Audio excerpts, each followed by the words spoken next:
General math chapter 8.1 এর আগে তোমাদের দুইটা ক্লাস দিয়েছিলাম। আমাদের হয়তো মনে আছে, এখানে আমরা অনেকগুলো ম্যাথই করছিলাম। অনুশীলনীতে 12টা অঙ্ক আছে, অনুশীলনীটা একটু শেয়ার করছি। তো এখানে আমার মনে হয় 2 নাম্বার, 4, 5, 6, 7, 8 এই প্রতিটা ম্যাথই করানো হয়েছে।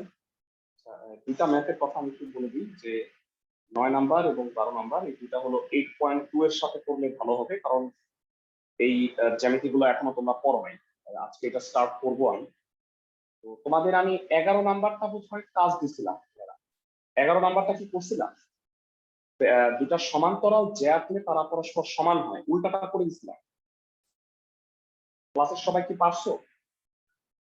আমাদের যেগুলো বাকি আছে, 10 নাম্বারটা বাকি আছে আমরা করবো, তারপরে 3 নাম্বার বাকি আছে, 1 নাম্বার বাকি আছে, এই অঙ্কগুলো আজকে করে দিব।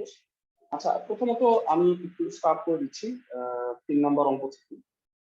প্রশ্নে বলছে যে একটা বৃত্তে একটা সমকোণী ত্রিভুজের শীর্ষবিন্দুগুলো দিয়ে যায়, দেখাও যে বৃত্তটির কেন্দ্র অতিভুজের মধ্যবিন্দু। এটা খুবই ইম্পর্টেন্ট একটা প্রশ্ন। তার আগে এটা পড়ানোর আগে তোমাদের একটা কনসেপ্ট আমি পড়াইনি, সেটা হচ্ছে সাপোজ এটা হলো বৃত্তের ব্যাস,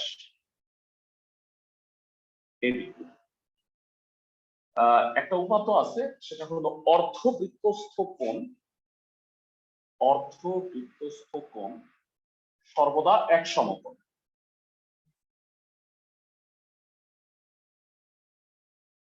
এখন হোয়াট ইজ অর্ধবৃত্তস্থ? যখন তুমি একটা ব্যাস আঁকো বৃত্তের, তখন বৃত্তটা কি দুটা অর্ধবৃত্তে পরিণত হয় না? যখন তুমি একটা বৃত্তের ব্যাস আঁকো তখন বৃত্তটা সমান দুই ভাগে বিভক্ত হয়ে যায়, মানে দুইটা সমান অর্ধবৃত্তে পরিণত হয়। এখন অর্ধবৃত্তের প্রান্তবিন্দু মানে ব্যাসের প্রান্তবিন্দু থেকে যেই কোণই আঁকো না কেন, মানে এখানে সি যে কোনো বিন্দুই হোক না কেন, সবসময় এই কোণটা 90 ডিগ্রি হবে।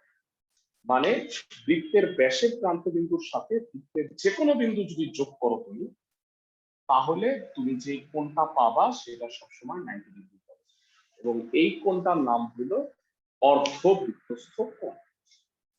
তো এই উপপাদ্যটা তোমরা সামনেই পড়বা যে বৃত্তের মধ্যে যদি কোনো একটা সমকোণ থাকে, তাহলে তার বিপরীত বাহুটা অবশ্যই ব্যাস হবে, কারণ বৃত্তের মধ্যে 90 ডিগ্রি তখনই উৎপন্ন হয় যখন সেটা অর্ধবৃত্তস্থ কোণ। সোজাভাবে যদি বলি, বৃত্তের একটা ব্যাসের সাথে যে কোনো বিন্দু যোগ করে বৃত্তের যে অ্যাঙ্গেলটা তৈরি হবে সেটা 90 ডিগ্রি। সবাই কি আমার কথা বুঝছো? ক্লাসের সবাই? মানে বৃত্তের ব্যাসের সাথে যে কোনো বিন্দু যোগ করে, আর বৃত্তের ব্যাস বৃত্তকে অর্ধবৃত্তে পরিণত করে, এই কারণে এই কোণটার নাম হলো অর্ধবৃত্তস্থ কোণ। আর এই অর্ধবৃত্তস্থ কোণের মান সর্বদা এক সমকোণ বা 90 ডিগ্রি। ফাইন, সো আমরা আসো অঙ্ক স্টার্ট করে দিই। প্রথমত আমরা যেটা করব সেটা হলো, আজকে এখানে 3টা অঙ্ক বাকি আছে, আমি সেই 3টা অঙ্ক আগে করে দিই তোমাদের। 1, 3 আর 10 নাম্বার প্রশ্ন বলছে যে কোন বৃত্ত একটা সমকোণী ত্রিভুজের শীর্ষবিন্দুগুলো দিয়ে যায়, তাহলে দেখাও যে কেন্দ্রটা হচ্ছে অতিভুজের মধ্যে। তাহলে চিত্রটা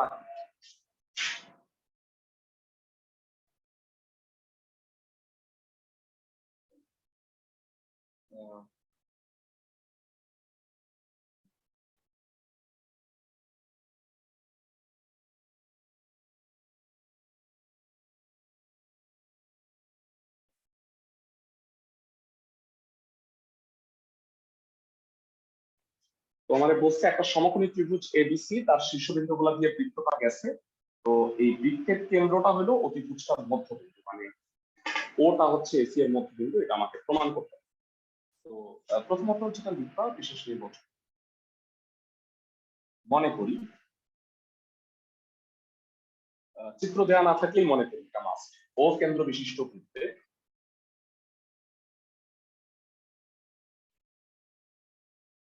ত্রিভুজ এবিসি সমকোণী ত্রিভুজ।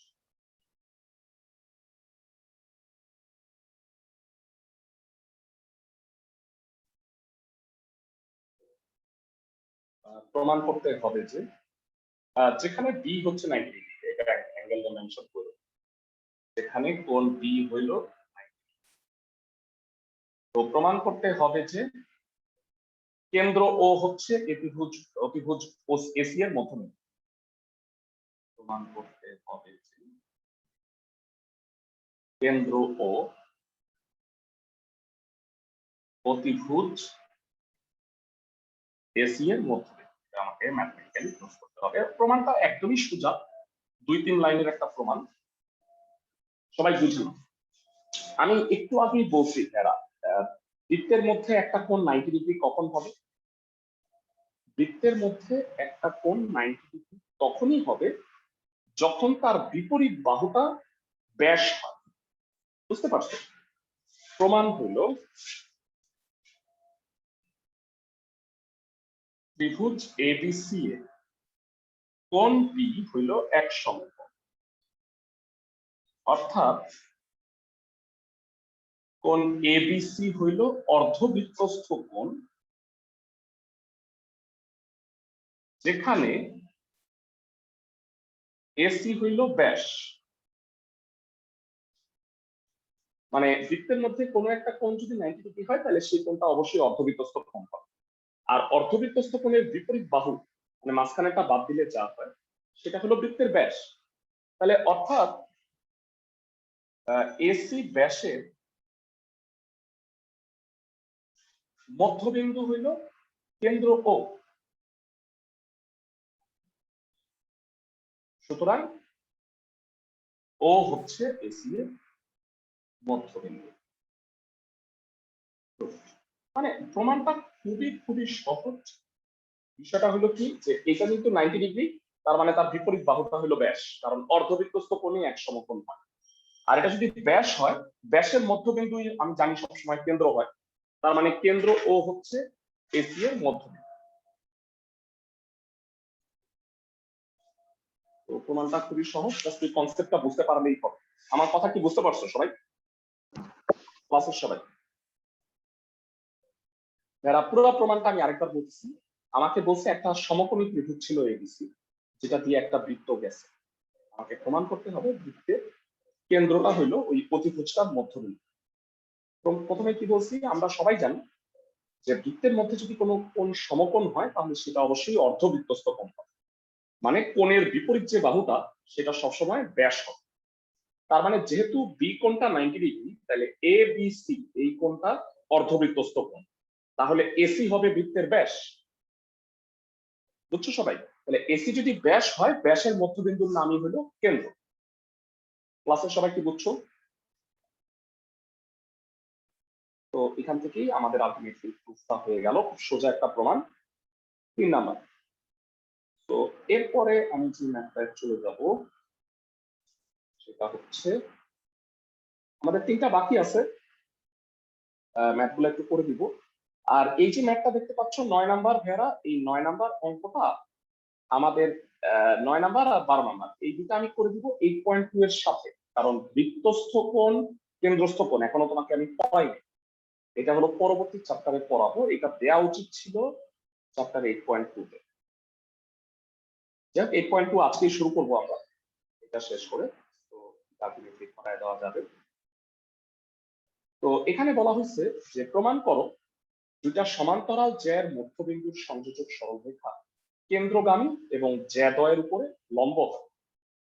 আচ্ছা, দুইটা সমান্তরাল সরলরেখা আছে, এই দুইটার সংযোজক যে সরলরেখা আছে সেই সংযোজক সরলরেখাটা কেন্দ্র দিয়ে যাবে আর এই জ্যাদ্বয়ের উপরে লম্ব হবে, এটা প্রমাণ করতে হবে। খুব সহজ প্রমাণ। তাহলে আসো আমরা স্টার্ট করি।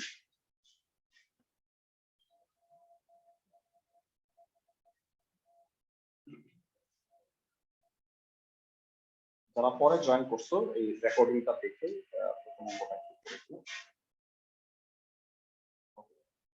তো এই হলো দুটা সমান্তরাল জ্যার, দুটা সমান্তরাল জ্যার,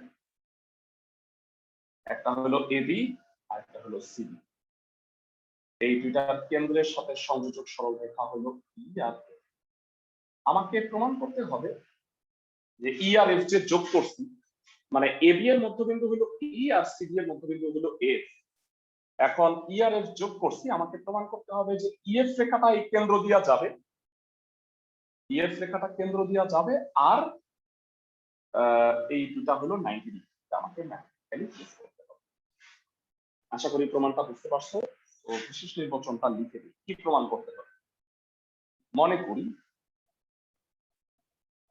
ও কেন্দ্র বিশিষ্ট বৃত্তে, যারা জ্যামিতি অংশগুলো অবশ্যই নোট করি। মানে তোমরা দেখবা যে আমরা এর আগে যতগুলো ক্লাসে নিচ্ছি, আমি সুন্দর করে লেখায় দেওয়ার চেষ্টা করছি সবগুলা। তোমরা জ্যামিতি যেই চ্যাপ্টার গুলো পড়াইছি, চ্যাপ্টার গুলোর নাম আমি বলে দিই। জেনারেল ম্যাথে অনেকগুলো চ্যাপ্টার পড়াইছি। জেনারেল ম্যাথে পড়াইছি 6.3, 7.1, আর এটা এখন পড়াচ্ছি 8.1, তারপরে 8.2 পড়াবো। তাইলে মোটামুটি সবার জ্যামিতি পোর্শনটা শেষ হয়ে যাবে। কোন স্কুলে হয়তো 7.2 আছে, সেটাও পড়াবো।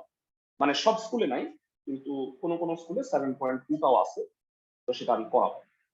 আর হায়ার ম্যাথে পড়াইছি 3.1। তো সেকেন্ড টার্ম পরীক্ষায় তোমাদের যেহেতু টার্ম পরীক্ষা সবার এখনো হচ্ছে কিনা আমি জানি না, সেকেন্ড টার্ম পরীক্ষা সবার 3.2 আছে। তো ইভেনচুয়ালি আমরা সেটা শুরু করব। তো আমরা ভেরা এই 8.12 পড়াবো, আর কালকে আগামী কালকের ক্লাসে তোমরা জানো যে হায়ার ম্যাথ 8.2, এর আগে আমি 4টা ক্লাস নিচ্ছি, 5th ক্লাস হবে কালকে। তো মোটামুটি 2 শেষ হয়ে যাওয়ার পরে তোমাদের তো সবার কমন চ্যাপ্টার গুলো শেষ হয়ে যাবে, তারপরে আমি আনকমন চ্যাপ্টার গুলো শুরু করব। আর তোমরা ভেরা এর আগে আমি তথ্য দিছি যে নেক্সট উইক থেকে কিন্তু আমাদের জুলাই মাসের প্রথম সপ্তাহ থেকে নতুন ব্যাচ শুরু হচ্ছে। নতুন ব্যাচে আমরা জেনারেল ম্যাথ 9.1 ত্রিকোণমিতি দিয়ে স্টার্ট করব। তারপরে ইভেনচুয়ালি যে চ্যাপ্টারগুলো তোমরা আগে পড়ছো সেগুলোই সিরিয়ালি পড়াবো। তোমাদের যদি কারো কোন চ্যাপ্টারটা আমি পড়াচ্ছি ওই ব্যাচে আমি তোমাকে জানাই দিব, তোমাদের যদি লাগে করে নিবা। ক্লাসটা হবে হলো শুক্র শনি সকাল 8টায়। বুঝতেছো সবাই? ক্লাসে সবাই কি আমার কথা বুঝছো? ওকে। তো ও কেন্দ্র বিশিষ্ট বৃত্তে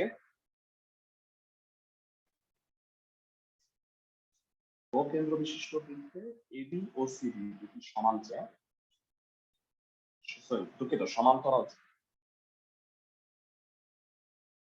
সমান্তরাল যে যাদের মধ্যবিন্দু যথাক্রমে ই আর এফ,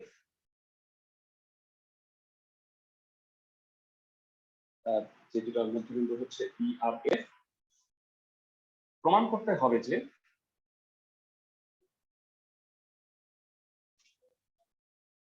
ইএফ সরলরেখা কেন্দ্রগামী এবং এবি ও সিডি জ্যাদ্বয়ের উপর লম্ব।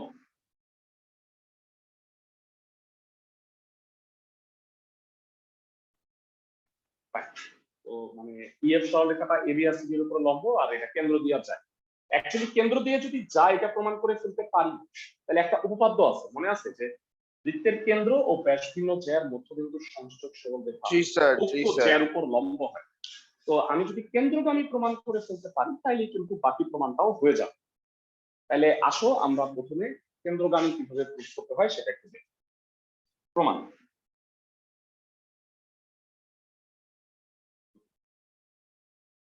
ওকে, তো এখানে চিত্রে এবি আর সিডি হলো সমান্তরাল,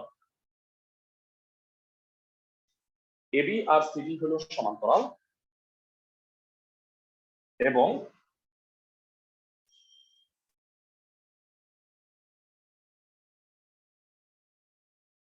এবি আর সিডি হলো সমান্তরাল, আর ইএফ তাদের হলো ছেদক।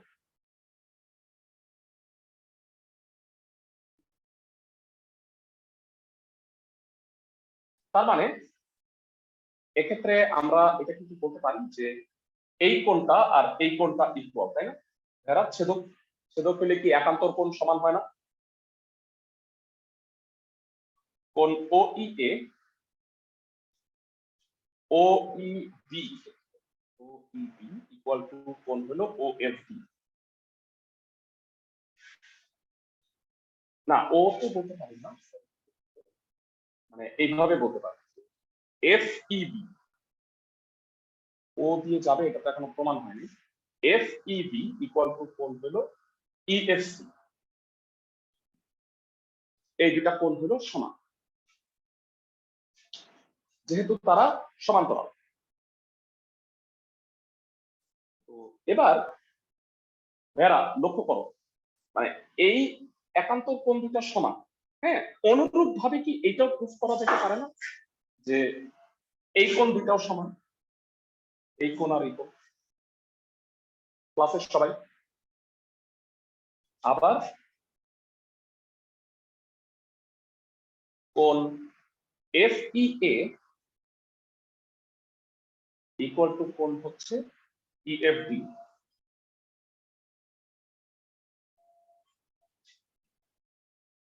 তো এইবার তোমাদের আমি আমি মনে হয় বলে দিছিলাম যারা, তোমাদের কি এটা মনে আছে কিনা, যে যদি এটাকে কি বলা হয়, রৈখিক যুগল কোণের কথা মনে আছে তোমাদের? মানে আমি বলছিলাম যে একই রেখার দুই পাশে যদি দুইটা কোণ সমান হয়, মানে এই দুইটা কোণ যদি সমান হয়, তাহলে এই দুইটা কোণকে আমরা কি বলতে পারি? মানে একই রেখার দুই পাশে যদি দুইটা কোণ সমান হয়, দুটাকে বলা হয় রৈখিক যুগল কোণ। আর রৈখিক যুগল কোণ যদি সমান হয়, তারা পরস্পর কি হয় বলতে হয়? সমকোণ হয়। মানে আমি একটু বুঝায় বলি তোমাদের, সবাই খেয়াল করো। সাপোজ এই যে দুইজন, একজন হেলান দিছে, তাহলে একজনেরটা যদি স্থূলকোণ হয় তাহলে একটা সূক্ষ্মকোণ, কারণ এই দুইটা যোগ করে 180।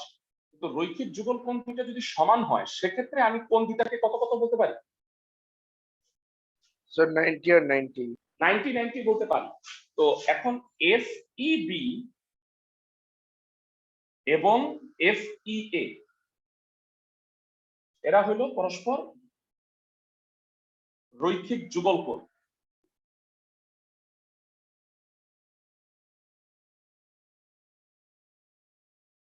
তো রৈখিক যুগল কোণ সমান হলে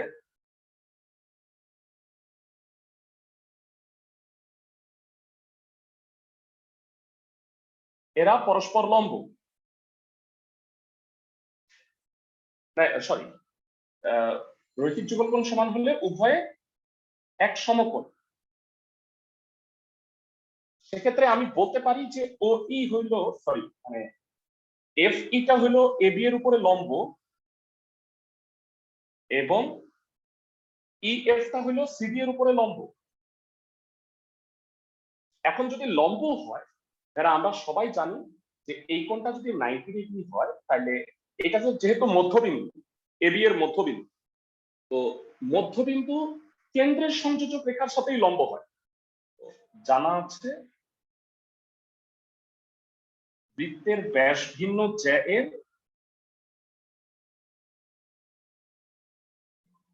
মধ্যবিন্দু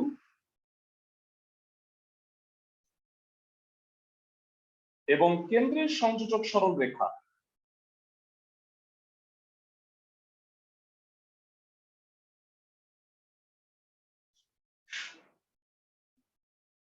উক্ত জ্যার উপর লম্ব হয়।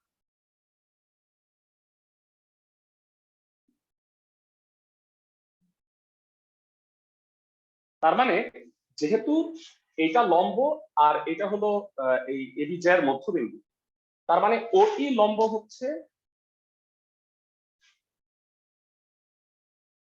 তার মানে আমি বলতে পারি এখান থেকে ও ই লম্ব হচ্ছে এবি এবং ও এফ লম্ব হচ্ছে সি।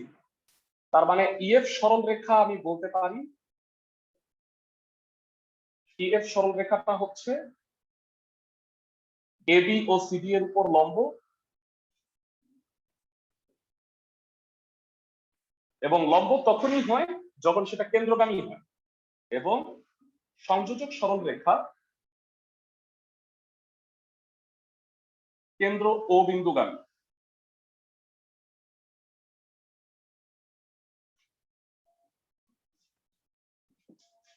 তো মোটামুটি সহজ একটা প্রমাণ। তবে ভেড়া আমি একটা কথা বলে রাখি, এই চ্যাপ্টারের আমি কিন্তু তোমাদের ইম্পর্টেন্ট অঙ্ক আগে দাগাই দিচ্ছি, হ্যাঁ, ইম্পর্টেন্ট গুলো একটু বলে নিই। স্যার এফ থেকে ও ই হ্যাঁ, হ্যাঁ, কিভাবে হলো?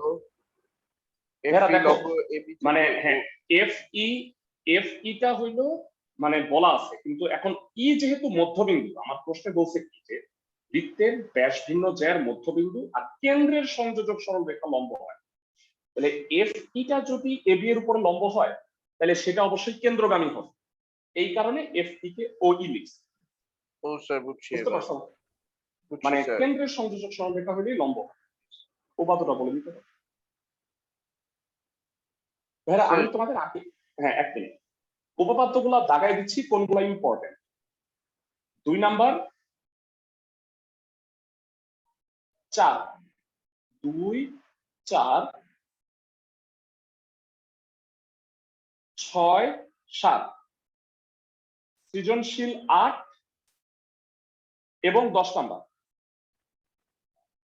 সৃজনশীল 8 এবং 10 নাম্বার, মোট 5টা অঙ্ক ইম্পর্টেন্ট। আমি নাম্বারগুলো বলে দিচ্ছি, 2, 4, 6, 7, 8 এবং 10, 6টা অঙ্ক ছিল। এই 12টা অঙ্কের মধ্যে তোমরা যখন প্র্যাকটিস করবা এই 6টা বেশি করে করো, কারণ বোর্ড পরীক্ষায় এখান থেকেই কোশ্চেন বেশি হয়। বলো কি প্রশ্ন করতেছিলাম ভাইয়া? স্যার এই যে FEA আর FEB ওইটা রৈখিক যুগলকোণ কিভাবে হলো স্যার? এরা দেখো একই রেখার দুই পাশে দুইটা কোণ, এই দুইটা কোণ, একই রেখার দুই পাশে দুইটা কোণকেই আমরা রৈখিক যুগল কোণ বলি। মানে সেটা বলতে স্যার, সাপোজ, এটা বলতে পরস বুঝলি, স্যার বুঝছি স্যার, জি স্যার ঠিক আছে এবার। মানে স্যার একই রেখার এই রেখাটার দুই পাশে দুইটা কোণকেই রৈখিক যুগল কোণ বলে, আর এরা সমান হইলে 90 ডিগ্রি হয়। জি স্যার। ওকে, তো এবার আমাদের এই গ্রুপের মানে সরি 8.1 এর আরেকটা ইম্পর্টেন্ট অঙ্ক আছে, এবং এটা সবচেয়ে বেশি স্কুল পরীক্ষায় আসছে। আমি তোমাদের একটু বলে রাখি, তোমরা যখন প্র্যাকটিস করবা এটার দিকে বিশেষ নজর দিবে। এখন যেটা করাবো 10 নাম্বার, এইটা গত বছরের আগের বছর যখন পরীক্ষা হয়েছে সব স্কুলের ফার্স্ট টার্ম পরীক্ষায় আমি দেখছি এটা আসছে, কারণ খুবই ইম্পর্টেন্ট একটা ম্যাথ। আমার মনে হয় এটা ক্লাস 8-এও বোধহয় তোমরা পড়ছিলা, মানে আমি জানি না, মানে আমি তো অনেক আগে 8-এর বইটা যখন দেখছিলাম আমার মনে হয় এই অঙ্কটা ছিল। যাই হোক, সমবৃত্ত মানে বুঝো, এরা এই ওয়ার্ডটার মানে বুঝো, মানে সাপোজ একটা বৃত্তের উপরে যদি একাধিক বিন্দু অবস্থিত হয়, সাপোজ এই যে দেখো পি কিউ এস, এই বিন্দুগুলো হলো একটা বৃত্তের উপরে অবস্থিত। তো এই পি কিউ এস বিন্দুগুলোকে বলা হয় সমবৃত্ত, মানে কতগুলা বিন্দু যদি একই বৃত্তের উপরে অবস্থিত হয় বিন্দুগুলোকে বলা হয় সমবৃত্ত। আমার কথা বুঝছো ক্লাসের সবাই? কতগুলা বিন্দু যদি একই বৃত্তের উপর অবস্থিত হয় তাহলে এই কারণে বলা হয় সমবৃত্ত। তো প্রশ্নে বলা হয়েছে যে বৃত্তের সমান সমান জ্যা এর মধ্যবিন্দুগুলো সমবৃত্ত। তো চিত্রটা আঁকার সিস্টেমটা তোমাদের আমি একটু দেখাই দিচ্ছি, খুবই মানে ইন্টারেস্টিং একটা সিস্টেম। যেভাবে আসলে আমি আঁকার সিস্টেমটা বলবো ওইভাবে তুমি আঁকবা না, আঁকবা কিভাবে সেটা আমি বলছি। নিয়ম হইলো, অরিজিনাল নিয়মটা আগে বলতেছি। একটা বৃত্ত আঁকলাম, এখন 3টা সমান জ্যা আঁকবা। এক মানে একটা জ্যা আঁকলাম, তার সমান করে একটু গ্যাপ দিয়ে আরেকটা জ্যা আঁকবা,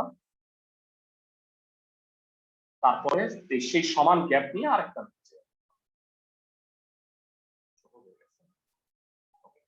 ধরো এই 3টা হলো সমান জ্যা, তো এই 3টা জ্যার মধ্যবিন্দু নির্ণয় করলাম। 3টা জ্যার মধ্যবিন্দু নিয়ে এই কেন্দ্র ধরে মধ্যবিন্দু সমান সমান ব্যাসার্ধ নিয়ে তুমি যদি একটা বৃত্ত আঁকো না, তাহলে দেখবা কি সেই বৃত্তটা বাকি 2টা মধ্যবিন্দু দিয়েও গেছে।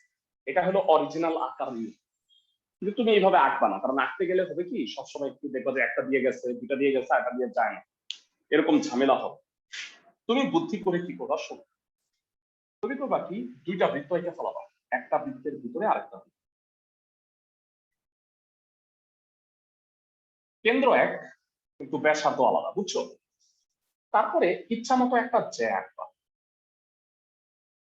তারপরে এতটুক সমান ব্যাসার্ধ নিয়ে একটু গ্যাপ নিয়ে সেই আরেকটা জ্যা সমান ব্যাসার্ধ নিয়ে গ্যাপ নিয়ে আরেকটা। তো অটোমেটিক্যালি দেখবা যে মধ্যবিন্দু গুলাতেই স্পর্শ করে গেছে। তাহলে তুমি এই 3টা যোগ করে দাও। আঁকার সিস্টেমটা বুঝছো? মানে আগে একটা বড় বৃত্ত আর একই কেন্দ্রে আর একটি ছোট বৃত্ত আঁকবা, তারপরে এটাকে টাচ করায় একটা স্পর্শ জ্যা আঁকবা, সেই জ্যার সমান নিয়ে আরো দুইটা জ্যা। আমার কথা কি বুঝতেছো? জি স্যার। মানে তাইলে হবে কি চিত্রটা পারফেক্ট হবে, প্রথম নিয়মে আঁকতে গেলে হয় না। তো এটা হলো ও কেন্দ্র বিশিষ্ট বৃত্ত, তিনটা জ্যা এ বি সি ডি এফ। তো এই তিনটার মধ্যবিন্দুর নাম দাও, পি কিউ আর আর, আর কেন্দ্র হলো ও। আমাকে প্রমাণ করতে হবে পি কিউ আর সমবৃত্ত বা একই বৃত্তের উপর অবস্থিত। আমাকে বলো ক্লাসের সবাই বুঝছো কি? জি স্যার। ওকে, এবারে বিশেষ নির্বাচনটা লিখ।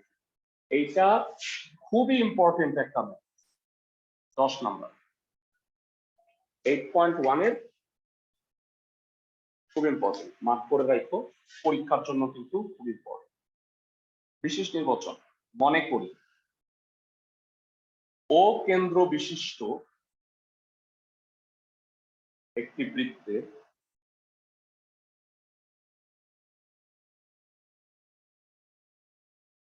এ বি সি ডি ও ই এফ তিনটি সমান জ্যা।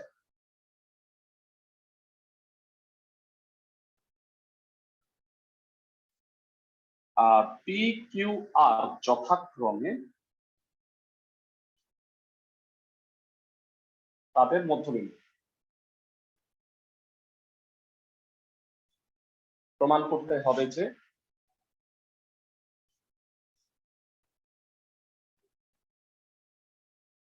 পি কিউ আর সমবৃত্ত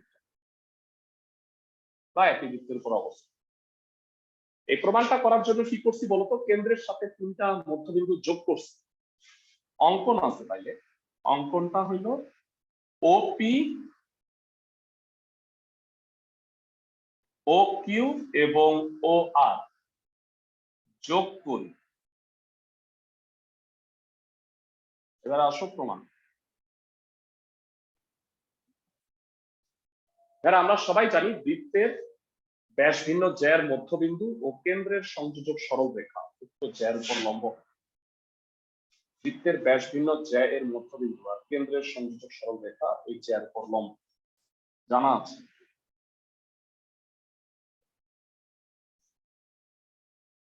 বৃত্তের ব্যাস ভিন্ন জ্যা এর মধ্যবিন্দু ও কেন্দ্রের সংযোজক সরল রেখা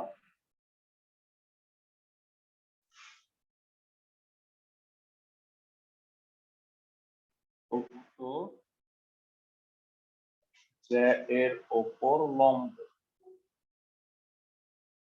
সেই অর্থে কি হবে বলতো, এবি এর মধ্যবিন্দু পি ও সিডি এর মধ্যবিন্দু কিউ আর এটা আর কেন্দ্রের সংযোজক সরল রেখা লম্ব হবে ওপি লম্ব এবি, ও কিউ লম্ব হবে সিডি আর ও আর লম্ব হবে।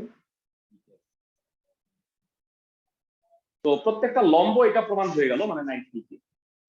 এরপরে কথা হলো, আমরা সবাই জানি বৃত্তের সমান সমান জ্যা কেন্দ্র থেকে সমদূরবর্তী, তাই না? মানে A B C D E F যদি সমান হয় তাহলে কেন্দ্র থেকে তাদের দূরত্ব সমান হবে। আবার আরেকটা উপাদান, বৃত্তের সমান সমান জ্যা কেন্দ্র থেকে সমদূরবর্তী। তাহলে যেহেতু এ বি সি ডি আর ই এফ সমান, তাই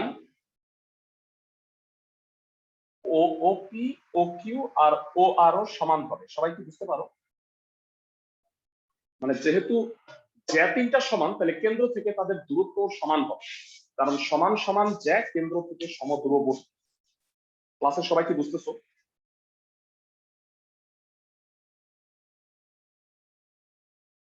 সবাই কি আমার কথা বলছো? মানে এই জ্যা তিনটা সমান তাহলে কেন্দ্র থেকে তাদের দূরত্ব সমান। ক্লাসের সবাই কি বুঝতে পারছো? জি স্যার। ওকে, তাই যদি হয় তোমরা আমাকে বলো এখন ওকে কেন্দ্র করে আমি যদি ওপি এর সমান ব্যাসার্ধ নিই একটা বৃত্ত আঁকি, ওকে কেন্দ্র করে ওপি এর সমান ব্যাসার্ধ নিয়ে যদি একটা বৃত্ত আঁকি, সেই বৃত্তটা কি পি কিউ আর তিনটা বিন্দু দিয়ে যাবে না, কারণ ওপি ও কিউ আর ও আর এরা হলো বৃত্তের ব্যাসার্ধ। সবাই কি আমার কথা বুঝতেছো? এখন ওকে কেন্দ্র করে ওপি বা ও কিউ বা ও আর এর সমান ব্যাসার্ধ নিয়ে অঙ্কিত বৃত্ত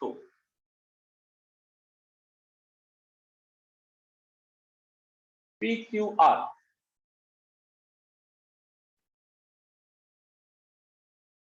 বিন্দু দিয়ে যায়। তার মানে একটা বৃত্ত পি কিউ আর বিন্দু দিয়ে যায়, তার মানে পি কিউ আর বিন্দু তিনটা একই বৃত্তের উপরে অবস্থিত। তার মানে আমি কি বলতে পারি না পি কিউ আর বিন্দু তিনটি সমবৃত্ত? বুঝতেছো? মানে ও কেন্দ্র করে ওপি বা ওকিউ বা ওকিউ আর এর সমান ব্যাসার্ধ নিয়ে আমি যদি বৃত্ত আঁকি তাহলে ওই তিনটা বিন্দু দিয়ে বৃত্তটা যায়। তার মানে এখান থেকে বলা যায় পি কিউ আর এই তিনটা বিন্দু হলো একই বৃত্তের উপরে অবস্থিত। একই বৃত্তের উপরে অবস্থিত এই কথাটাকে সংক্ষেপে বলা হয় সমবৃত্ত। সবাই কি আমার কথা বুঝছো? জি স্যার। এটা না অনেকটা মানে দেখো রিটেন টাইপের, মানে দুইটা উপপাদ্য দিয়ে আমি প্রমাণটা করে ফেলছি। তো উপপাদ্যটা খুবই ইম্পর্টেন্ট, আঁকাটা সহ। এরা তোমরা চ্যাপ্টার ওয়াইজ নোট করো না অনুশীলনী? জ্যামিতি জ্যামিতি কি নোট করো? নোট কইরো কিন্তু হ্যাঁ, নিজেরা নোট করে রাখো, কারণ জ্যামিতি বারবার না পড়া যায় না। মানে তোমরা দেখবা যে জ্যামিতি যদি নোট করা না থাকে তাহলে কিন্তু ঝামেলা, মানে দেখবা যে পড়তে অসুবিধা হচ্ছে। সুন্দর করে নোটটা করে রাখো। আচ্ছা এরা এখানে যে উপপাদ্যটা আছে 9 নাম্বার, আমি একটু বলে রাখি। এই উপপাদ্যটা হইল বৃত্তস্থ কোণ সংক্রান্ত, যেটা আমাদের 8.2 চ্যাপ্টারে কাজে লাগে। তো সেই কারণে আমরা আপাতত এটাই গেলাম না। 8.2টা করানোর সময় আমি অঙ্কটা করাই দেব। এখনো কিন্তু আমার তাহলে 8.1টা পুরোপুরি শেষ হয়নি, দুটো অঙ্ক বাকি আছে 9 এবং 12, সেই দুটা করাবো 8.2 এর সাথে। তো 8.2 চ্যাপ্টারে আমি চলে যাচ্ছি, কিন্তু তার আগে আমাকে তোমাকে একটু থিওরিটা পড়ায় নিতে হবে। থিওরিটা হচ্ছে বৃত্তের একই চাপের উপর দণ্ডায়মান কেন্দ্রস্থ কোণ হচ্ছে বৃত্তস্থ কোণের দ্বিগুণ, বা বৃত্তস্থ কোণ কেন্দ্রস্থ কোণের অর্ধেক। আসলে উপপাদ্যটা আগে একটু প্রুফ করে নিই, তারপরে আমরা শুরু করব। আমার মনে হয় আমি রেকর্ডিং অংশটা এখন ক্লোজ করে দিই।